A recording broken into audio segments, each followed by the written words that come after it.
ভোটে ভাঙর ক্যানিংয়ে কালো টাকা ছড়াচ্ছেন শওকত। রিয়েল এস্টেট কোম্পানির কাছ থেকে টাকা তুলে বোমা বন্দুক কিনছেন ভাঙড়ের তৃণমূল প্রার্থী। বিস্ফোরক অভিযোগ করলেন ক্যানিং পূর্বের আইএসএফ প্রার্থী। ক্ষমতা থাকলে প্রমাণ দিন, পাল্টা চ্যালেঞ্জ শওকতের।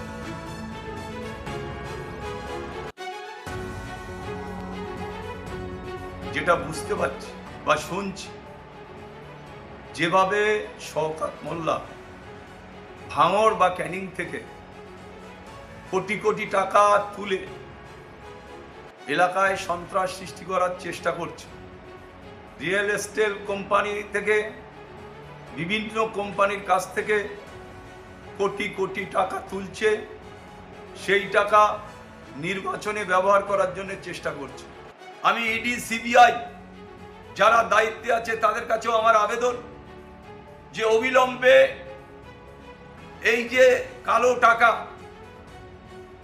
এই যে কোটি কোটি টাকা তুলে নির্বাচনের নামে আত্মসাৎ যেমন করছে, এই টাকা দিয়ে বোম গুলি মেশিন কিনে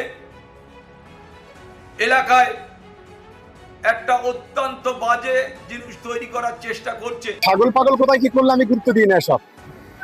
যদি হিম্মত থাকে, বুকের পাটা থাকে, আমার বিরুদ্ধে এক পয়সা কোনো দুর্নীতি, কোনো কালোর টাকা বলি আর পয়সা বলি, জামা বলি, কাপড় বলি প্রমাণ করবে, রাজনীতির আয়না থেকে বেরিয়ে যাব। হতাশা হয়ে, পাগল হয়ে ইলেকশন কমিশনের কাছে চিঠি দিতে দিন।